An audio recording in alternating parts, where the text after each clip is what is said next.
بسم اللہ الرحمن الرحیم۔ السلام علیکم ورحمۃ اللہ وبرکاتہ۔ اللہم صلی علی سیدنا و مولانا محمد وعلی آلہ وصحبہ وبارک وسلم۔ رب اشرح لی صدری ویسر لی امری واحلل عقدۃ من لسانی یفقہوا قولی واجعل لی وزیرا من اہلی آمین یا رب العالمین۔ ناظرین و سامعین، آپ دیکھ رہے ہیں مفتی آن لائن اور میں ہوں مفتی سخاوت منیر نعیمی۔ میرے ساتھ موجود ہیں جناب محترم قاری عطاء المنان صاحب چشتی نظامی۔ ہمیشہ کی طرح آپ کی خدمت میں حاضر ہیں آپ کے شرعی مسائل کے شرعی جوابات لے کر۔ تو ہمیشہ کی طرح ہم اس پروگرام کا آغاز بھی تلاوت کلام پاک سے کرتے ہیں۔ تلاوت کلام پاک قاری صاحب کریں گے، آپ توجہ سے سماعت کیجیے۔ اعوذ باللہ من الشیطان الرجیم، بسم اللہ الرحمن الرحیم۔ ان للمتقین مفازا حدائق واعنابا وكواعب أترابا وكأسا دهاقا لا يسمعون فيها لغوا ولا كذابا جزاء من ربك عطاء حسابا رب السماوات والأرض وما بينهما الرحمن لا يملكون منه خطابا يوم يقوم الروح والملائكة صفا لا يتكلمون إلا من أذن له الرحمن وقال صوابا ذلك اليوم الحق فمن شاء اتخذ إلى ربه مآبا إنا أنذرناكم عذابا قريبا يوم ينظر المرء ما قدمت يداه ويقول الكافر يا ليتني كنت ترابا صدق اللہ العظیم۔ ترجمہ سماعت فرما لیجئے۔ اللہ کے نام سے شروع جو بہت مہربان نہایت رحم والا۔ جن لوگوں نے تقوی اختیار کیا تھا ان کی بے شک بڑی جیت ہے۔ باغات اور انگور اور نوخیز ہم عمر لڑکیاں اور چھلکتے ہوئے پیمانے، وہاں پر وہ نہ کوئی بیہودہ بات سنیں گے اور نہ کوئی جھوٹی بات۔ یہ تمہارے پروردگار کی طرف سے جزا ہے۔ اللہ کی ایسی دین ہوگی جو لوگوں کے اعمال کے حساب سے دی جائے گی۔ اسی پروردگار کی طرف سے جو سارے آسمانوں اور زمین اور ان کے درمیان ہر چیز کا مالک بہت مہربان ہے۔ کسی کی مجال نہیں کہ اس کے سامنے بول سکے۔ جس دن ساری روحیں اور فرشتے قطاریں بنا کر کھڑے ہوں گے، اس دن سوائے اس کے کہ کوئی نہیں بول سکے گا جسے خدائے رحمان نے اجازت دی ہو اور وہ بات بھی ٹھیک کہے۔ وہ دن ہے جو برحق ہے۔ اب جو چاہے وہ اپنے پروردگار کے سامنے پاس ٹھکانہ بنا رکھے۔ حقیقت یہ ہے کہ ہم نے تمہیں ایک ایسے عذاب سے خبردار کر دیا ہے جو قریب آنے والا ہے، جس دن ہر شخص وہ اعمال آنکھوں سے دیکھ لے گا جو اس کے ہاتھوں نے آگے بھیج رکھے ہیں، اور کافر یہ کہے گا کہ کاش میں مٹی ہو جاتا۔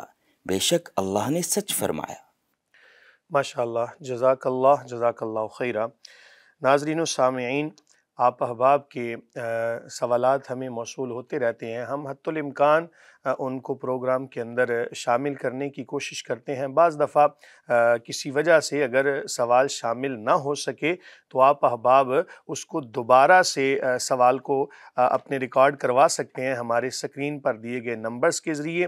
اس کے علاوہ آپ سوشل میڈیا پر بھی ہم سے رابطہ کر سکتے ہیں۔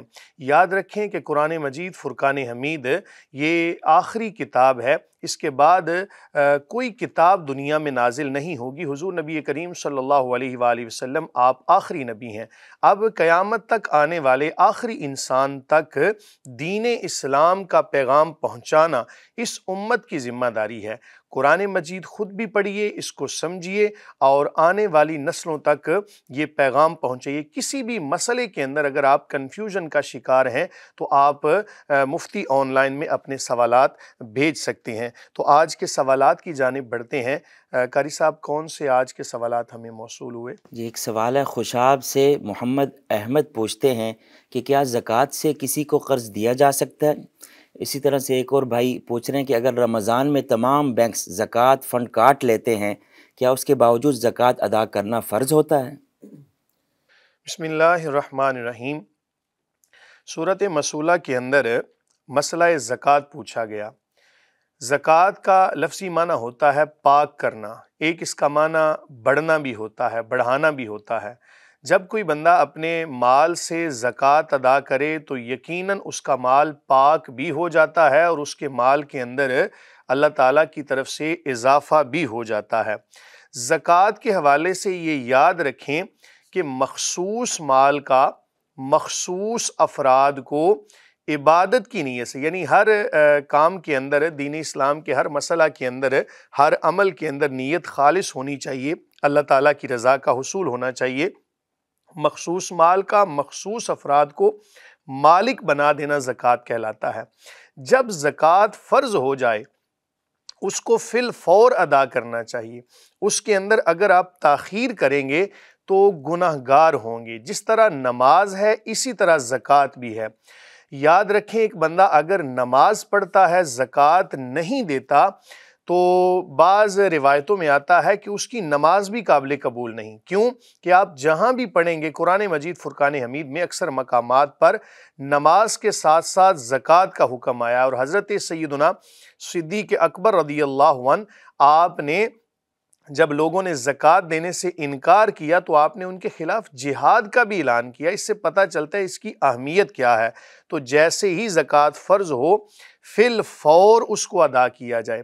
اگر کسی وجہ سے تاخیر ہو گئی تو جس طرح نماز لیٹ پڑھنے کی وجہ سے بندہ گناہ گار ہوتا ہے، اسی طرح زکوٰۃ کی ادائیگی میں تاخیر کرنا بھی گناہ کا سبب ہے، اس پر توبہ کرنا لازم ہوگا۔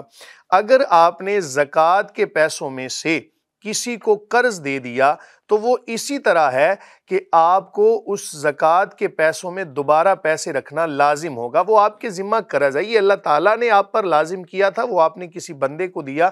بہرحال اگر اس میں سے کسی کو پیسے دیے تو وہ ادا کرنا لازم ہوگا۔ رہی بات یہ کہ بینک کے زکوٰۃ کاٹنے سے کیا زکوٰۃ ادا ہو جائے گی یا نہیں، یاد رکھیں کہ یا تو آپ خود زکوٰۃ ادا کریں، کسی کو مالک بنائیں اس مال کا جو آپ نے زکوٰۃ کی مد میں نکالا ہے، یا پھر آپ کا وکیل، آپ کسی کو وکیل بنائیں اور وہ وکیل آپ کی طرف سے زکوٰۃ کو ادا کرے۔ اگر ان صورتوں کے علاوہ کوئی طریقہ آپ نے اختیار کیا تو زکوٰۃ ادا نہیں ہوگی، دوبارہ سے ادا کرنا پڑے گی۔ اگر تو بینک کے اندر کوئی ایسا، لیکن ہمارے جو ابھی تک ہمارے پاس انفارمیشن پہنچی ہے اس کے مطابق بینک کے اندر کوئی ایسا کوئی نظام نہیں ہے کہ کوئی وکیل بنے اور پھر وہ صحیح معنوں میں زکوٰۃ حقداروں تک پہنچائے۔ اگر آپ کو اس کے حوالے سے تشفی ہے، آپ سمجھتے ہیں کہ آپ کی طرف سے وکیل بن کے کوئی زکوٰۃ کو صحیح طرح ادا کر رہا ہے، فابہا، نہیں تو آپ کو زکوٰۃ دوبارہ سے ادا کرنی ہے۔ یاد رکھیں جس طرح باقی معاملات کے اندر ہم خود معاملات کرتے ہیں، اسی طرح ہمیں عبادات کے اندر اور بالخصوص زکوٰۃ کے اندر خود اپنی طرف سے زکوٰۃ کو ادا کرنا چاہیے۔ وکیل کا کیا بھروسہ کہ اس نے حقدار تک پہنچائی ہے یا نہیں، تو اس لیے آپ اگر بینک کی طرف سے زکوٰۃ کاٹ لی گئی تو ابھی تک جو ہمارے پاس انفارمیشن ہے اس کے مطابق آپ کو زکوٰۃ دوبارہ سے ادا کرنا ہوگی۔ اور یہ بات بھی پیش نظر ہونی چاہیے کہ آپ کی جب رضا شامل نہیں ہے، آپ کو نہیں پتا کہ کب پیسے کٹے، کس کو ادا کیے گئے، تو آپ کی رضا بھی بہرحال اس میں شامل ہونی چاہیے۔ آپ کی رضا کے بنا، یعنی آپ کی مرضی کے بنا اگر ایسا معاملہ کیا گیا تو آپ کو دوبارہ سے زکوٰۃ ادا کرنا ہوگی۔ اگلا سوال، ایک بہن نوڈیرو سے پوچھتی ہیں کہ اگر زیورات کی مقدار پر زکوٰۃ فرض ہو جائے لیکن زکوٰۃ ادا کرنے کے لیے رقم، پیسے وغیرہ موجود نہ ہوں تو حکم شرع کیا ہوگا؟ بسم اللہ الرحمن الرحیم۔ یاد رکھیں کہ ہر وہ چیز جو سونے یا چاندی پر مشتمل ہو، یعنی گولڈ اور سلور پر مشتمل ہو، وہ کسی حالت میں بھی ہو اس پر زکوٰۃ ادا کرنا لازم ہے۔ حضور نبی کریم صلی اللہ علیہ وآلہ وسلم کا ایک فرمان جس کا مفہوم ہے، آپ نے ایک خاتون کو دیکھا کہ جس نے زیورات پہنے ہوئے تھے، یوں سمجھ لیں کہ کڑا کہہ لیں اس کو یا چوڑیاں کہہ لیں آج کے دور میں، تو کریم آقا علیہ الصلوۃ والسلام نے فرمایا کہ کیا تم نے اس کی زکوٰۃ ادا کی ہے؟ تو اس نے کہا یا رسول اللہ صلی اللہ علیہ وسلم، میں نے ان کی زکوٰۃ ادا نہیں کی۔ تو کریم آقا علیہ الصلوۃ والسلام نے فرمایا، جس کا مفہوم ہے کہ کیا تو اس بات کو پسند کرتی ہے کہ کل بروز قیامت تمہیں یہی زیورات آگ کے پہنائے جائیں؟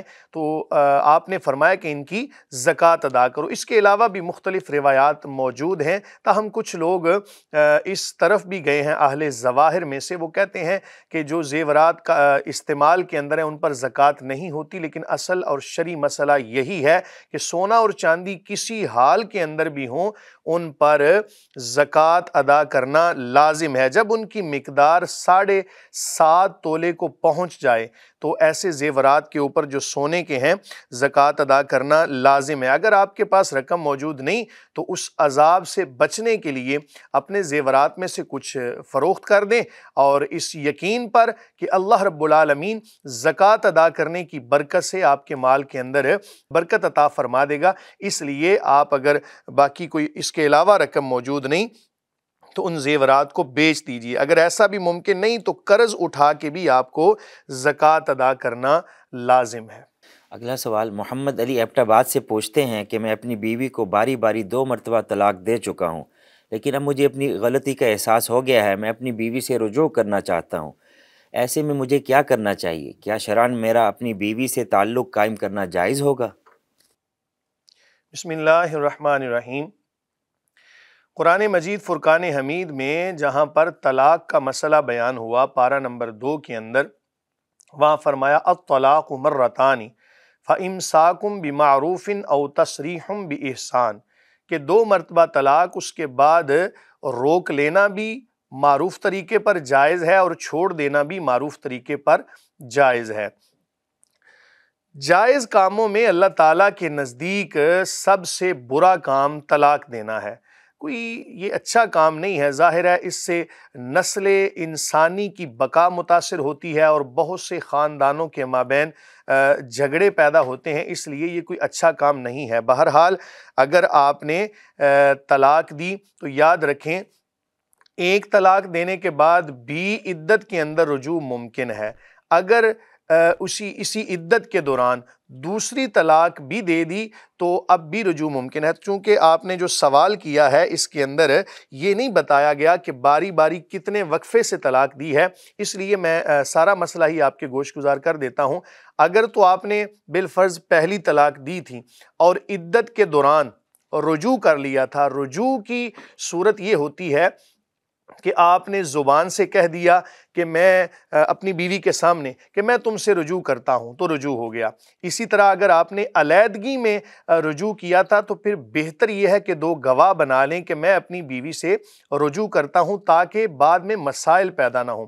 اور اگر بالفرض آپ نے عدت کے دوران ایک طلاق دینے کے بعد رجوع نہیں کیا تھا، عدت کمپلیٹ ہو گئی، تو اب دوسری طلاق دینا لغو چلا گیا، کیونکہ اب وہ آپ کی بیوی نہیں رہی، تو ایسی صورت میں دوسری طلاق بالکل لغو چلی جائے گی۔ پہلی طلاق سے ہی آپ کی بیوی نکاح سے نکل گئی، اب آپ تجدید نکاح کے ذریعے دوبارہ نکاح کر سکتے ہیں۔ ایسی صورتحال کے اندر آپ کو آئندہ زندگی میں 2 طلاقوں کا حق باقی رہے گا، اور اگر بالفرض آپ نے 2 طلاقیں، دونوں طلاقیں ہی آپ نے عدت کے دوران دی تھیں، یعنی ایک طلاق دی، رجوع نہیں کیا، عدت کے دوران ہی دوسری طلاق دے دی، اب بھی رجوع نہیں کیا، تو عدت مکمل ہو گئی، تو دونوں طلاقیں بائن ہو گئیں، دونوں طلاقوں کے بعد آپ کی بیوی آپ کے نکاح سے نکل گئی۔ اب اگر آپ رجوع کرنا چاہتے ہیں تو اس کا طریقہ کار بھی یہی ہوگا، تجدید نکاح کے ذریعے، یعنی دوبارہ سے نکاح کر کے آپ اپنی بیوی سے وہی تعلق روا رکھ سکتے ہیں، لیکن یاد رکھیں آئندہ زندگی میں صرف ایک طلاق کا حق آپ کے پاس باقی رہے گا۔ یہی مسئلہ کی نوعیت جو ابھی تک، یہ بات بھی یاد رکھیں، میں اس لیے یہ عرض کر رہا ہوں کہ طلاق کا مسئلہ ایسا ہوتا ہے کہ جس کے اندر الفاظ کا تھوڑا سا ہیر پھیر یا الفاظ کے اندر تھوڑی سی تبدیلی سے مکمل حکم شرع بعض دفعہ تبدیل ہو جاتا ہے، اس لیے کوشش کیا کریں کہ اگر کوئی طلاق کا مسئلہ ہو تو اس کو بالکل واضح طور پہ لکھا کریں۔ اگلا مسئلہ ساجد علی پشاور سے پوچھتے ہیں کہ اگر گود لیے ہوئے بچے کے والدین کا علم نہ ہو تو کیا گود لیے ہوئے بچے کو اپنا نام دیا جا سکتا ہے؟ بسم اللہ الرحمن الرحیم۔ گود لیا ہوا بچہ اور اس کے والدین کا علم نہیں ہے، یاد رکھیں قرآن مجید فرقان حمید کے اندر ارشاد باری تعالیٰ ادعوہم لآبائہم ہوا اقسط عند اللہ، کہ ان بچوں کو ان کے والد کے نام سے ہی پکارو، یہی اللہ تعالیٰ کے ہاں انصاف کی بات ہے۔ اور اگر آپ نے کسی بچے کے والد کے نام کی جگہ کسی اور کا نام لکھ دیا تو یہ شرعاً جائز نہیں ہوگا۔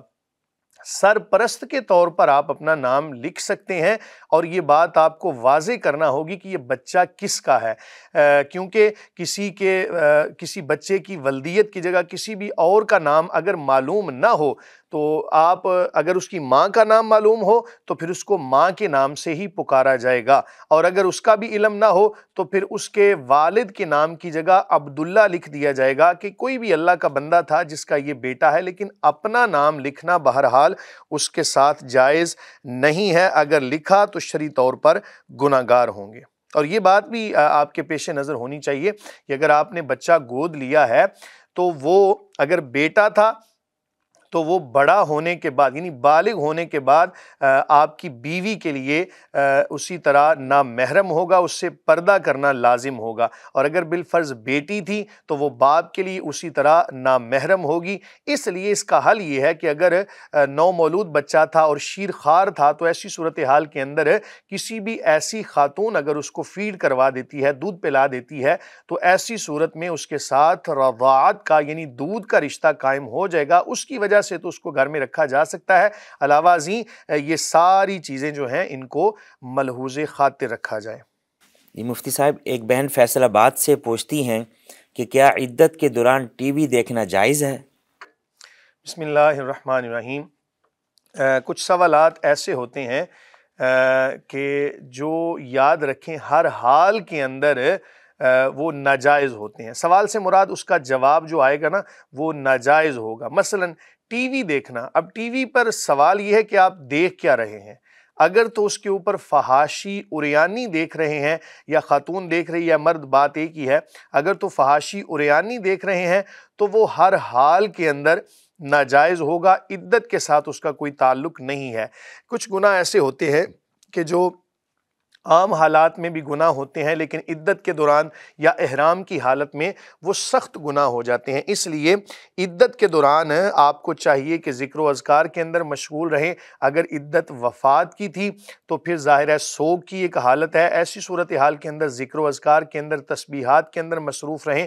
اگر ٹیلی ویژن دیکھنا بھی پڑ جائے تو پھر کوئی اچھا پروگرام دیکھیں۔ مثال کے طور پہ آپ مفتی آن لائن دیکھ رہی ہیں یا کوئی بھی ایسا پروگرام کہ جس کے اندر شرعی مسائل ڈسکس ہو رہے ہیں اور شریعت کی حدود و قیود بیان ہو رہی ہیں، قرآن پاک کی تلاوت سن رہی ہیں، احادیث مبارکہ سن رہی ہیں، تو ایسی صورتحال کے اندر جائز ہوگا۔ لیکن اگر اس کے علاوہ کوئی پروگرام صرف اور صرف وقت پاس کرنے کے لیے آپ دیکھ رہی ہوں تو یاد رکھیں قرآن مجید فرقان حمید میں پارہ نمبر 18 کے اندر فرمایا جو مومنین کی صفات ہیں ان میں سے ایک صفت یہ بھی ہے کہ قد افلح المؤمنون الذین هم فی صلاتهم خاشعون والذین هم عن اللغو معرضون، کہ وہ مومن کہ جو لغویات سے بچنے والے ہوتے ہیں۔ ہمارے ہاں وقت گزارنے کا بھی ایک بڑا عجیب طریقہ ہے۔ ہم سمجھتے ہیں کہ شاید لڈو کھیلنے سے، تاش کھیلنے سے یا ٹیلی ویژن کے اوپر صرف وقت گزارنے کے لیے عجیب طرح کے پروگرام دیکھنے میں ہی ہمارا وقت پاس ہوگا، لیکن یاد رکھیں کل قیامت کے دن ہمیں اس وقت کے بارے میں بھی حساب دینا ہے۔ میں اس کی مثال اس طرح دیا کرتا ہوں، مثال کے طور پہ ایگزامینیشن ہال کے اندر آپ موجود ہیں، بلکہ اس کو ایک مفسر نے تفصیلاً اس مثال کو دے کر ذکر کیا ہے اسی آیت کے تحت۔ وہ فرماتے ہیں کہ مثال کے طور پہ آپ کسی ایگزامینیشن ہال کے اندر موجود ہیں اور آپ کو وقت دیا گیا 3 گھنٹے کا، 3 گھنٹے کے اندر آپ نے پرچے کو حل کرنا ہے۔ جب 3 گھنٹے کمپلیٹ ہو جائیں گے، آپ نے چاہے وقت پینسل کو گھمانے میں لگایا، چاہے آپ نے پیپر کو حل کرنے میں لگایا، یا اسی طرح آپ نے باتوں کے اندر مصروف ہو کے خاموشی کے ساتھ وقت گزار دیا، جب وقت ہو جائے گا اب جناب آپ سے پیپر لے لیا جائے گا۔ یاد رکھیں ہم نے دنیا سے جانا بھی ہے، ہمارا یہ ایک طرح سے ایگزامینیشن ہال ہے، اس کے اندر اگر ہم لغویات کے اندر وقت گزاریں گے بھائی وقت تو گزر جائے گا، لیکن جب موت کا فرشتہ اللہ کے حکم سے تشریف لے آئے گا پھر ہم کہیں گے بنا کہ ہمیں مہلت مل جائے تو مہلت نہیں ملے گی۔ اس لیے لغویات کے اندر وقت گزارنے سے بہتر ہے اللہ کی یاد کے اندر وقت گزاریں، اسی کے اندر عافیت ہے۔ اسی سے متعلق توبہ ہی کے متعلق ایک بہن کینیڈا سے پوچھ رہی ہیں کہ صلاۃ التوبہ کن لوگوں کو ادا کرنی چاہیے اور اس کی ادائیگی کا درست طریقہ کیا ہے؟ بسم اللہ الرحمن الرحیم۔ صلاۃ التوبہ یعنی توبہ کی نماز، یہ بڑا ایک اچھا عمل ہے اور اس کو ہر بندے کو کرتے رہنا چاہیے۔ ظاہر ہے انسان ہے، خطائیں تو ہوں گی، کوئی بھی بندہ جو اپنے آپ کو معصوم عن الخطا سمجھے تو یہ غلط بات ہے۔ یاد رکھیں انبیاء صلوات اللہ علیہم اجمعین وہ معصوم عن الخطا ہیں، ان کے علاوہ کسی کو بھی اللہ تعالیٰ نے معصوم عن الخطا پیدا نہیں فرمایا۔ اب اس کے بعد کوئی بھی ہے گناہ کا ہو جانا اس سے بہرحال محال نہیں ہے۔ کچھ ہستیاں ایسی ہوتی ہیں کہ جن کو اللہ تعالیٰ گناہوں سے محفوظ فرماتا ہے، بچا لیتا ہے، لیکن ان کے لیے بھی کوئی قانون کلی نہیں کہ وہ معصوم عن الخطا ہیں۔ اس کے علاوہ اب اگر ہم اپنے معاشرے کی بات کریں تو ہمارے ہاں بہت سارے گناہ یقیناً پائے جاتے ہوں گے اور انسان ہے، خطائیں تو ہوگی، اور اصل جو صحیح معنوں میں انسان وہ ہے کہ جو گناہ ہو جانے کے بعد نادم ہو، اللہ کی بارگاہ میں توبہ کرے۔ تو صلاۃ التوبہ یاد رکھیں کسی بھی وقت میں پڑھی جا سکتی ہے، مکروہ اوقات نہ ہوں۔ اس کا طریقہ یہی ہے کہ آپ اللہ کی بارگاہ میں توبہ کے لیے 2 نفل ادا کریں، مولا کریم تیری رضا کے حصول کے لیے میں 2 نفل ادا کرتا ہوں یا 2 نفل ادا کرتی ہوں، اس امید پر کہ مولا کریم تو میری خطاؤں کو معاف فرما دے اور میری زندگی کے پچھلے جتنے بھی گناہ ہیں اگر ان کا تعلق حقوق العباد کے ساتھ ہے تو ان کی بہرحال معافی کے لیے ان بندوں سے رابطہ کیا جائے، اگر حقوق اللہ کے ساتھ ہے تو پھر اللہ تعالیٰ کی بارگاہ میں رجوع کیا جائے۔ یاد رکھیں کہ توبہ کے تقاضوں میں سے ایک تقاضا یہ بھی ہے کہ اس گناہ کا حتی الامکان ازالہ کیا جائے۔ سب سے پہلے گناہ پر نادم ہو اور اپنے گناہوں کا اقرار کریں، مولا کریم مجھ سے فلاں گناہ ہو گیا، یا اگر یاد نہیں تو مولا کریم زندگی میں سابقہ جتنے بھی گناہ ہوئے معاف فرما دے، آئندہ کے لیے کبھی بھی اس گناہ کی طرف نہ جانے کا پکا عزم ہو اور ساتھ ساتھ اس کی تلافی بھی ہو۔ جیسے مثال کے طور پر زکوٰۃ ادا کرنی تھی، سابقہ سالوں کی نہیں کی تو ان کی ادائیگی بھی کرے اور توبہ بھی کرے،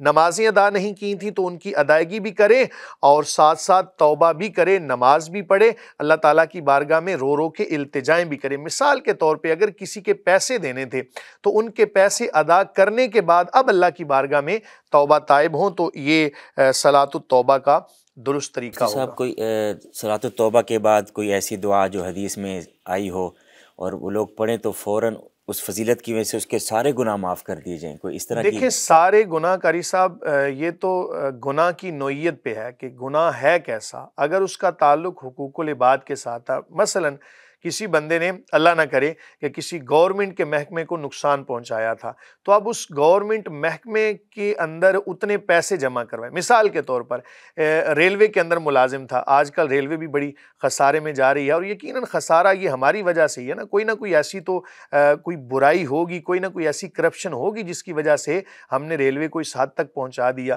تو اب اس نے کیا کیا، توبہ کرنا چاہتا ہے تو ریلوے کی ٹکٹیں خریدنے کے بعد سفر نہ کرے، ان ٹکٹوں کو خرید کے بالکل ضائع کر دے، پیسے اکاؤنٹ کے اندر جمع ہو جائیں گے. اب یہ توبہ طائب کرے، مولا کریم میں تیری بارگاہ میں توبہ کرتا ہوں اور آئندہ کبھی بھی ایسا معاملہ نہیں کروں گا. ٹھیک ہو گیا. اگلا سوال اشرف مغل اسلام آباد سے پوچھتے ہیں کہ کیا پیدائش کے بعد اور پہلے غسل سے پہلے بچے کے کان میں اذان دی جا سکتی ہے؟ بسم اللہ الرحمن الرحیم. کوئی بچہ جب پیدا ہو تو اس کے کان کے اندر سب سے پہلی جو آواز پڑھنی چاہیے وہ اللہ تعالیٰ کا نام ہی ہونا چاہیے، وہ کلمات ہونے چاہیے بابرکت جو اللہ تعالیٰ نے آسمان سے نازل فرمائے ہیں، جو اذان کی صورت میں ہیں. تو یاد رکھیں بچہ جو پیدا ہوا ہے اس کو فی الفور غسل دینا کوئی ضروری نہیں ہے.